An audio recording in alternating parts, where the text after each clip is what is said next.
Hello दोस्तों, आज का हमारा टॉपिक है UP board solution class 12 biology chapter 1 reproduction in organism. देखिए जीवों में जनन जो है कि जीवों में जनन चैप्टर 1 है जीवों में जनन। तो दोस्तों अध्याय के अंतर्गत दिए गए प्रश्नोत्तर को हम पढ़ रहे हैं। तो आज का वीडियो जो हमारा पार्ट 2 का वीडियो है, पार्ट 1 के वीडियो तक हमने 10 तक क्वेश्चनों को सॉल्व कर दिया। आज का हमारा क्वेश्चन नंबर 11 है। तो इसका उत्तर हम लिखते हैं। देखिए क्वेश्चन क्या है, पहले आइए देख लेते हैं। देखिए प्रश्न क्या कह रहा है कि प्रत्येक पुष्पीय पादप के भाग को पहचानिए तथा लिखिए कि वह आगुणित यानी आगुणित होगा तो यन से और द्विगुणित होगा तो उसे 2n से प्रदर्शित करेंगे। तो देखिए पहला क्या है, अंडाशय, दूसरा है परागकोश, तीसरा है अंडा या डिंब, चौथा है पराग और पांचवा है नर युग्मक और छठवां है युग्मनज। तो आइए इसको हम इसमें पहचानते हैं और लिखते हैं कौन आगुणित है कौन द्विगुणित है। तो देखिए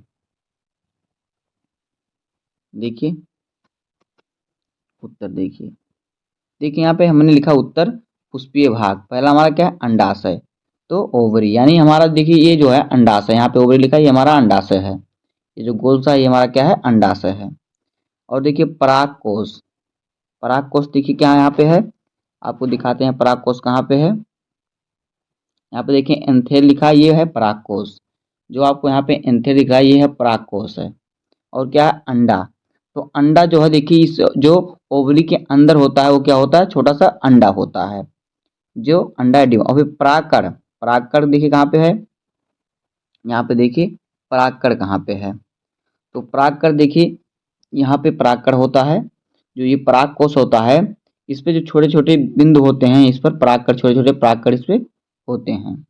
और उसके बाद देखिए क्या, नर युग्मक, तो जो पुंकेसर और तंतु होता है यहाँ पे जो पुंकेसर और तंतु होता है वो क्या होता है, वो नर युग्मक होते हैं। और फिर देखिए क्या होता है, युग्मनज, तो युग्मनज क्या होता है, वो द्विगुणित होते हैं। तो यहाँ पे देखिए क्या क्या होते हैं, देखिए जो अंडाशय होता है वो द्विगुणित होता है और परागकोश जो होता है वो होता है द्विगुणित होता है, इसलिए 2n से लिखा है। और फिर अंडा आगुणित होता है, परागकण आगुणित होता है, नर युग्मक आगुणित होता है और युग्मनज जो होता है द्विगुणित होता है। और फिर देखिए यहाँ पे युग्मनज यानी शुक्राणु तथा अंडा के मिलने से बनी द्विगुणित संरचना होती है जो युग्मनज होता है, अंडा और शुक्राणु से मिलकर बना होता है। तो आपने पहचान लिया कहाँ पे क्या है और उस कौन सा द्विगुणित है कौन सा आगुणित है। अब आइए देखते हैं अगला क्वेश्चन। देखिए क्वेश्चन नंबर 12 क्या कह रहा है कि बाह्य निषेचन की व्याख्या कीजिए, इसके नुकसान बताइए। तो उत्तर देखिए बाह्य निषेचन, तो देखिए एक्सटर्नल फर्टिलाइजेशन, तो देखिए शुक्राणु यानी नर युग्मक तथा अंडा यानी मादा युग्मक के संयुग्मन या संलयन को निषेचन कहते हैं, यानी इनके मिलने को क्या कहते हैं, निषेचन कहते हैं। इसके फलस्वरूप द्विगुणित युग्माणु का निर्माण होता है। अधिकांश शैवालों मछलियों में उभयचर प्राणियों में शुक्राणु नर युग्मक तथा अंड मादा युग्मक का संलयन शरीर से बाहर जल में होता है, इसे बाह्य निषेचन कहते हैं। देखिए जहाँ पे निषेचन बाहर हो, शरीर के बाहर होता है उसे बाह्य निषेचन कहते हैं, जिसमें शरीर के अंदर होता है उसे आंतरिक निषेचन कहते हैं। तो देखिए कह रहा है शुक्राणु, शुक्राणु यानी नर युग्मक और अंडा यानी मादा युग्मक। तो इस प्रकार से इसका उत्तर हो जाएगा। अब ये देखते हैं बाह्य निषेचन की हानियां, कह रहा है यहाँ पे इसके नुकसान बताइए। तो इसका हानियां देखते हैं। तो देखिए बाह्य निषेचन की हानियां हेडिंग है इसका, देखिए जीवधारियों को अत्यधिक संख्या में युग्मकों का निर्माण करना होता है जिससे निषेचन के अवसर बढ़ जाएं, अर्थात इसमें युग्मक संलयन के अवसर कम होते हैं। संतति अत्यधिक संख्या में उत्पन्न होती है, संतत शिकारियों द्वारा शिकार होने की स्थिति से गुजरती है। इसके फलस्वरूप इसकी उत्तरजीविका जोखिमपूर्ण होती है, अर्थात संतानें कम संख्या में जीवित रह पाती हैं। बाह्य निषेचन की यही हानियां होती है। देखिए बाह्य निषेचन होता है तो बाहरी बच्चे सब बाहर रहते हैं जिससे शिकारी उन्हें खा लेते हैं जो बाकी जानवर होते हैं, और इसके फलस्वरूप जो चार बच जाते हैं, इसलिए इनकी जो संख्या होती है कम होती है। बाहर निषेचन में जो होता है इसलिए जोखिम होता है। अगला प्रश्न देखिए, प्रश्न संख्या 13, जूस्पोर यानी अलैंगिक चल बीजाणु तथा युग्मनज के बीच विभेद करें। तो देखिए जूस्पोर यानी अलैंगिक चल बीजाणु, तो यह नग्न चल काशाभिका युक्त संरचना है जो अलैंगिक जनन की इकाई है।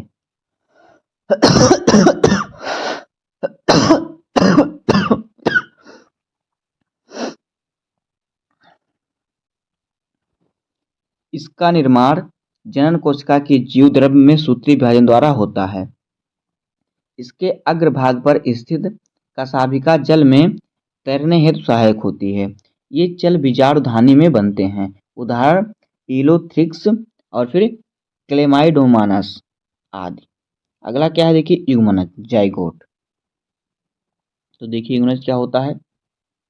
लैंगिक जनन के दौरान नर तथा मादा युग्मकों के निषेचन से बनी संरचना या रचना युग्मनज कहलाती है।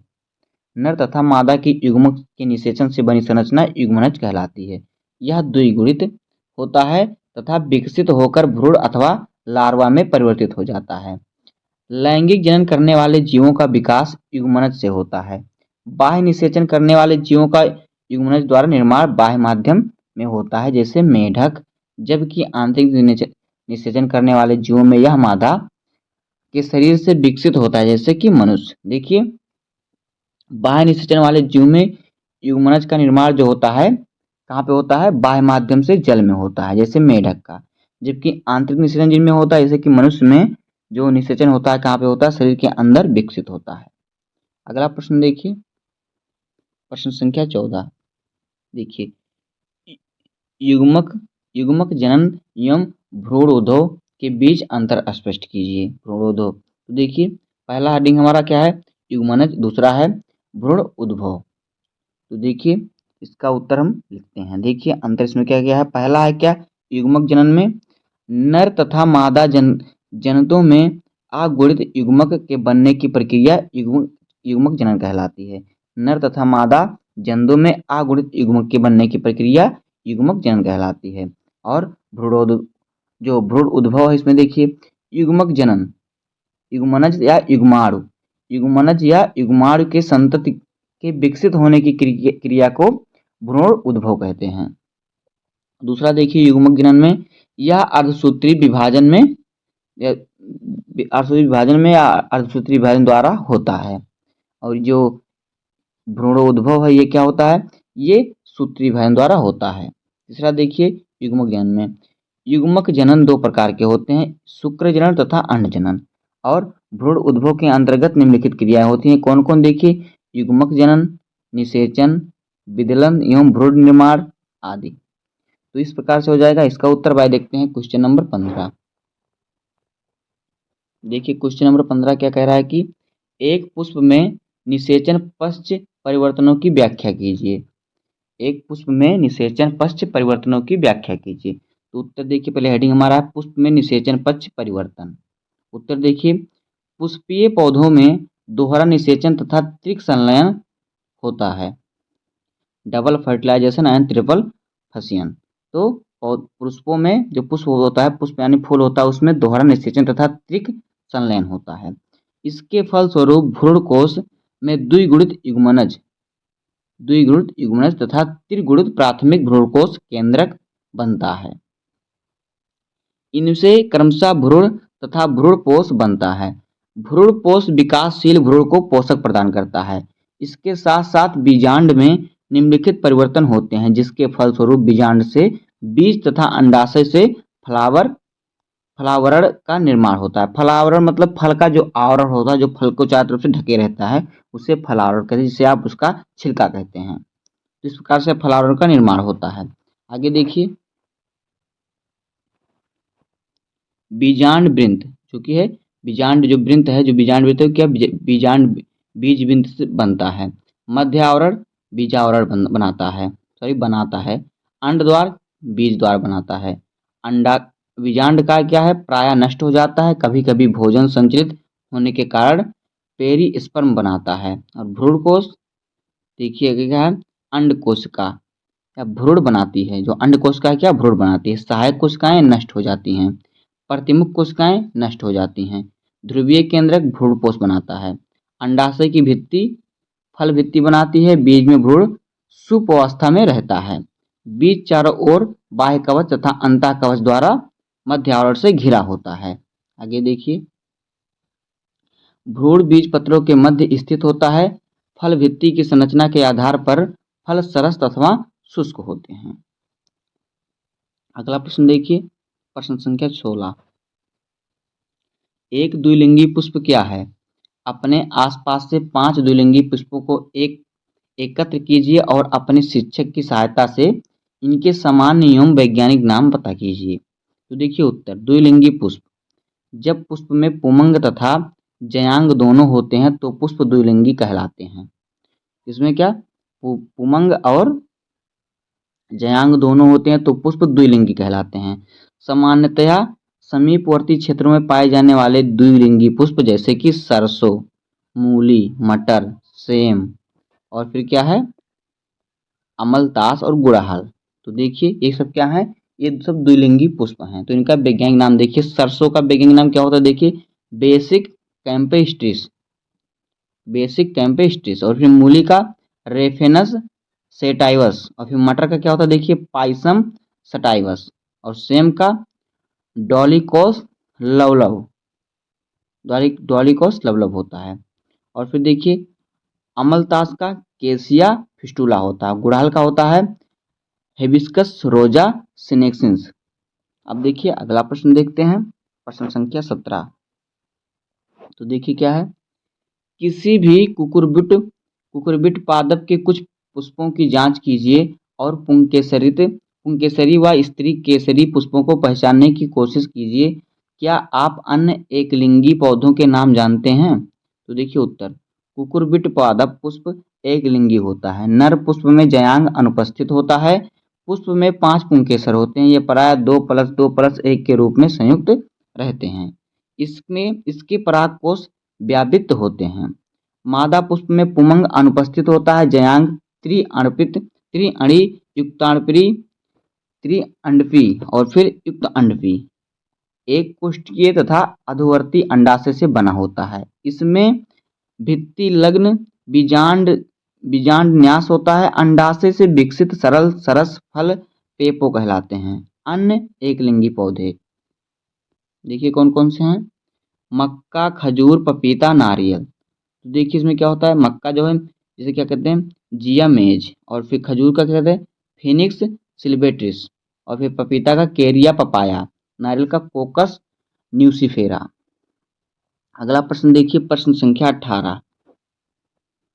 अंडपरजक प्राणियों की संतानों का उत्तर जीवन सर्वाइवल सजीव प्रजक प्राणियों की तुलना में अधिक जोखिम युक्त क्यों होता है, व्याख्या कीजिए। तरह के जो अंडपरजक प्राणी होते हैं इनकी संतान का जो जीवन होता है उत्तर जीवन, वो सजीव प्रजक प्राणियों की तुलना में अधिक जोखिम क्यों होता है। तो देखिए अंडप्रजक प्राणियों में निषेचन अंडे का विकास मादा शरीर के बाहर होता है। तो शरीर के बाहर होगा तो खतरा तो होगा। मादा कैल्शियम युक्त कवच से ढके अंडों को सुरक्षित स्थान पर निषेचित करती है। अंडों में भ्रूणीय विकास के फलस्वरूप शिशु का विकास होता है।